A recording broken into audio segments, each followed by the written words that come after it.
मैं कंडेला साहब का इस बात के लिए आभार व्यक्त करता हूं। इनकी पूरी किसान मजदूर जो संघ भारतीय बना रखा है, उन सब पदाधिकारियों का आभार व्यक्त करता हूं। और क्योंकि लगातार ये लोग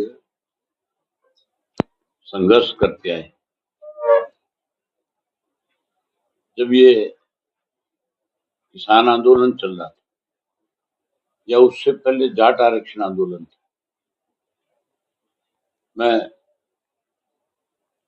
उस वक्त भी पूर्ण रूप से उस जाट आरक्षण आंदोलन के साथ खड़ा हुआ था। तब भी ये सारे लोग उसमें अपनी बहुत बड़ी भूमिका निभा रहे। और उसके बाद जब किसान आंदोलन आया तो उसमें तो और ज्यादा सक्रिय थे। मुझे अलग अलग टोल पे भी मिलते थे, बॉर्डर पे भी मिलते थे। इन्होंने जिस ढंग से उस आंदोलन में अपनी भूमिका निभाई, लोगों का एक बहुत बड़ा विश्वास इनके प्रति है। दूसरा, खाप के माध्यम से भी जिस तरह की सामाजिक बुराइयां जो है, जिनके ऊपर इन्होंने अभी आपसे चर्चा की, उसमें कैसे सुधार हो, उसके लिए भी इन्होंने बहुत काम किया है। इनका पूरे प्रदेश भर में एक संगठन बना हुआ है जो सामाजिक कार्यों में बहुत ज्यादा रुचि रखता है। समाज कैसे आगे बढ़े, समाज के क्या कर्तव्य है, क्या जिम्मेवारी है, कैसे आज के जो हालात हैं उसमें अपनी नई पीढ़ी को कैसी जिम्मेवारी होनी चाहिए, उनको क्या भूमिका निभानी चाहिए, इन सब चीजों पे ये लोग बहुत काम करते हैं। मैं ये मान के चलता हूँ कि आज इनकी सपोर्ट के बाद मेरे चुनाव का ग्राफ एकदम से और बड़ा हो जाएगा। किसान जो है, जो कोई छोटा मोटा आज किसी स्वार्थ के चलते आज भाजपा के साथ है या कांग्रेस के साथ है, आज वो सोचने पे मजबूर होगा कि किसानों की लड़ाई किसने लड़ी। जो खेती करने वाला आदमी है, जो किसानी से जुड़ा हुआ है, जिसको आंदोलन याद है, जिसको भाजपा की 10 साल की जो सताई सत्ता है, इस भारतीय जनता पार्टी के राज के अंदर सबसे बड़ा कत्लेआम हरियाणा में हुआ है। सबसे पहले बीजेपी की सरकार बनने के बाद एक संत रामपाल थे जो आजकल जेल में बंद,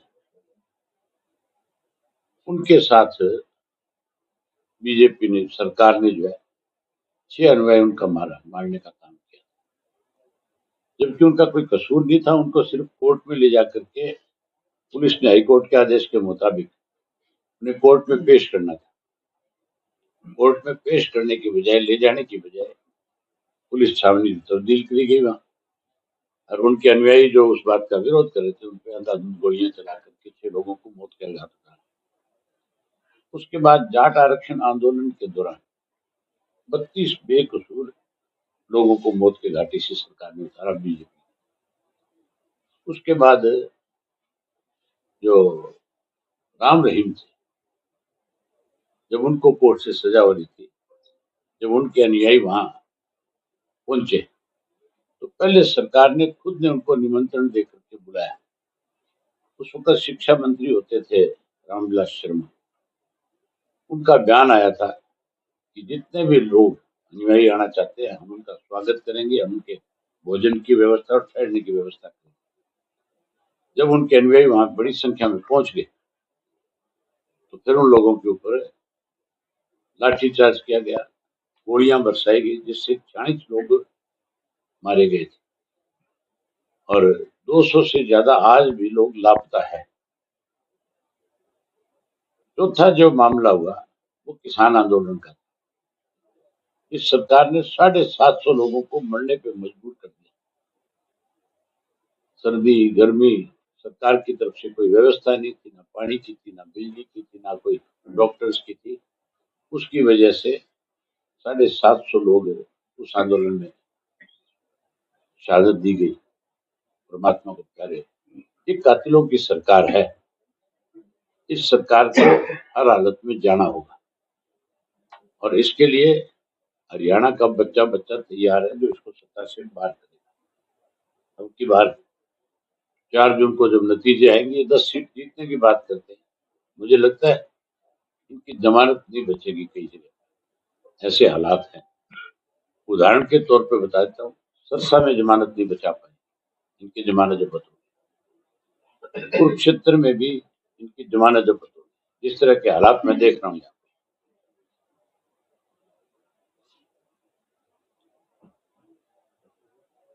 तो साहब सरकार आत्मत में आ गई है, मतलब प्रदेश के मुखिया है नायब सिंह, वो कह रहे हैं हमें कोई डर नहीं है, सरकार हमने बचाई हुई है। जब तक भूपेंद्र सिंह हुड्डा राजनीति में है तब तक भाजपा को कोई डर नहीं, कोई खतरा नहीं। हुड्डा पूर्ण रूप से भाजपा के साथ मिला हुआ है। आपने सर हम कई उदाहरण इसके देखे, चाहे वो सुभाष चंद्रा का राज्यसभा का मेंबर बनना हो, इसका अपना बेटा राज्यसभा का मेंबर बनाना हो, और चाहे अब जब राज्यसभा का चुनाव हुआ था 31 वोट थे, 28 वोट निकले थे, 3 वोट इनके इधर उधर हुए थे, तो ये किसकी वजह से हुए थे, इसके लिए भी हुड्डा पूरी तरह से जिम्मेवार है। आज करनाल के अंदर कमजोर उम्मीदवार उतार कर भाजपा की मदद कर रहे हैं। ये पूर्ण रूप से भाजपा के हाथों में खेल रहा है। ये तो कांग्रेस के अंदर कोई भी लीडर छोटा मोटा जो राजनीतिक तौर पे ताकतवर होता है उसको साफ कर देता है। जो कोई इसका कांग्रेस में विरोध करता है उसको ये बाहर कर देता है कांग्रेस। इतने ही उदाहरण है। आप राव इंद्रजीत को ले लो, धर्मवीर को ले लो, शैलजा को ले लो, सुरजेवाड़ा को ले लो, किरण चौधरी को ले लो, कैप्टन अजय को ले लो, सब साफ कर दिए कि नहीं कर दिए। ये केवल अपने बेटे को जाट नेता बनाना चाहता है, ये किसी जाट को भी उभरने नहीं देना चाहता। ये पूर्ण रूप से अपने बेटे को राजनीति में स्थापित करके जाटों में एक छतर नेता बनने के प्रयास में है। लेकिन लोग जो है इस बात को बहुत अच्छे से जानते हैं कि हुड्डा 100% भाजपा के हाथ में खेलता है। एक उदाहरण, मेरा चुनाव था बाई इलेक्शन, उस मेरे बाई इलेक्शन में एलनाबाद वाड़े में कांग्रेस ने उम्मीदवार उतारा था और भूपेंद्र सिंह हुड्डा वहां पे उस कांग्रेस के उम्मीदवार के पक्ष में प्रचार करने गया। प्रचार करते हुए इसने ये बात कही थी मंच से कि आया तो कांग्रेस के प्रत्याशी के प्रचार के लिए, लेकिन गोविंद कांडा मेरा दोस्त है, आपने इस बात का भी ध्यान रखना, जो बीजेपी का उम्मीदवार ये वहां भी दोस्ती निभा करके है, वहां भी अपने कैंडिडेट की जमानत जब्त करा के है। हरियाणा में जहां जहां जाएगा वहां वहां कांग्रेस का सूपड़ा साफ करा देगा। भाजपा आज देख नहीं रहे आप किस तरह से कांग्रेसी जो है कहीं पे भी कोई मीटिंग करते हैं आपस में जूत बजता है, एक दूसरे को गाली गलौज करते हैं, जूतों से मारते हैं। भाजपा बाबाओं का सहारा ले रही है, संत महात्माओं का सहारा ले रही है, बकायदा बागेश्वर वाले बाबा को बुलाया गया कुरुक्षेत्र में। भारतीय जनता पार्टी जो है ये देश के लिए सबसे घातक राजनीतिक दल है। इसने इस देश को बांटने के लिए धर्म और मजहब का सहारा लिया, जात और पात के नारे लगाए। हर प्रदेश के अंदर जहां भी कोई एक कौम ताकतवर है उसको इन्होंने कमजोर करने के लिए उसके सामने दूसरों को खड़ा करने का प्रयास किया। हरियाणा में जाट के खिलाफ 35-36 के नारे लगाए, महाराष्ट्र के अंदर मराठा के खिलाफ लगाए और गुजरात में पटेल के खिलाफ लगाए। हर जगह कहीं रेड्डी के खिलाफ लगाया। हर जगह जहां कोई भी खेती करने वाला मजबूत आधार है उसको खत्म करना चाहता है। अगर कुरुक्षेत्र में जैसे माना जा रहा है कि त्रिकोणीय मुकाबला है, तो आपका ऐसा क्या लगता है कि आप जीत के पास पहुंचेंगे? आपको क्या लगता है, आप बताओ। मुझे तो लगता है कि आपकी अच्छी स्थिति है, लेकिन मेरी आप अच्छी स्थिति है ना, जी मानते हो? तो फिर एक कहो कि आप जीतो, जी फिर ये भी कह दो कि मैं जीतूंगा। नहीं, पब्लिक को ऐसा क्या नहीं, आपको खुद को पता है इस बात का। नहीं, ये मैसेज जो है ना, आप अभी तो आप कह रहे थे आपकी बहुत अच्छी स्थिति है। नहीं बिल्कुल स्थिति है, लेकिन तो जैसे फिर अच्छी स्थिति है तो मैं जीतूंगा, बता दिया। सर लोग मेरे साथ। सर परसों रोड समाज को के प्रतिनिधि को हरियाणा लोक सेना आयोग का चेयरमैन ये बनाया गया। सब लगता है चुनावों में कहीं फायदा लेने की ये सब फायदा उठाने के प्रयास है। आज हर समाज जो है भारतीय जनता पार्टी से खपा है, कोई एक भी समाज के लोग इनके साथ नहीं।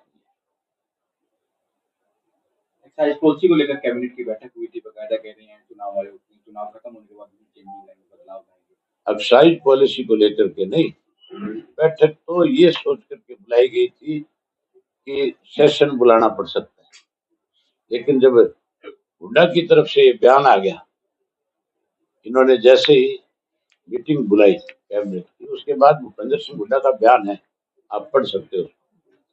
उसने कहा था कि भी हम 3 महीने के लिए भाजपा की सरकार को नहीं गिराना चाहते, हम अपनी सरकार नहीं बनाना चाहते। उससे पूछने वाला हो, तेरे पास बहुमत है जो तू सरकार बना दे, कैसे बनेगी तेरी सरकार और कैसे तू गिरा देगा? तेरे हाथ में कौन सी ऐसी चाबी है जिससे तू भाजपा की सरकार गिरा दे? 24 घंटे भाजपा के हाथों में खेलता है, दूसरे एमएलए के ऊपर उंगली उठाता और कहता है कि वो अपना पक्ष बताए, वो अपना पक्ष बताए। ये 31 की परेड, 30 की परेड तो करा दे, 30 को 7 तो ले जाके दिखा दे कहीं। इसके अपने खुद के एमएलए इसके काबू नहीं है, इसके अपने यहाँ गुटबाजी है। अगर इनके यहाँ सीक्रेट वोट डलवा लें तो 50% हुड्डा के अगेंस्ट वोट डालने वाले एमएलए